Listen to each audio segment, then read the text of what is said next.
Thank you so much for joining us tonight. We begin with the trial of a Tyler man accused of killing a woman with a machete. 51-year-old David Thompson is charged with murder and aggravated assault after his girlfriend, J.C. Wilkerson, was found dead in a Tyler apartment back in May 2022. Thompson was arrested the next day. KLTV7's Christine Guevara has the latest tonight from the courtroom.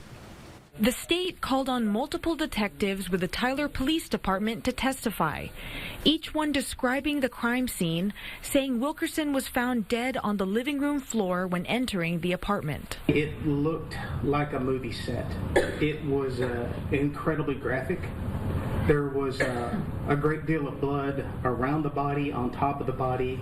It was outside of my experience at the time to see so much blood.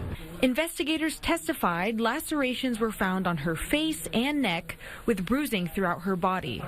Witnesses say there was a blood trail leading to the bedroom where they found the machete laying on the bed. The weapon was collected along with a shotgun, methamphetamine, marijuana, and Thompson's wallet with his ID. Thompson was arrested the next day when he turned himself in to Lindale Police. He was taken to the Smith County Sheriff's Office where he was interviewed by detectives. Eventually, did the defendant confess to the murder of J.C. Wilkerson? Yes, sir, he did. Witnesses also say Thompson gave instructions on where to find additional evidence he had ditched.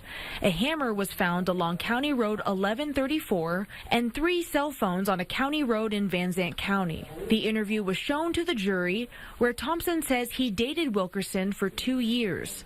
But one witness claims Thompson tried to justify his actions to officers, saying J.C. was controlling and allegedly cheated. Looking back over the 2 years, that she's done to me and stuff, a lot of it's her own doing, because she was very mentally unstable. Christine Guevara, KLTV 7 News.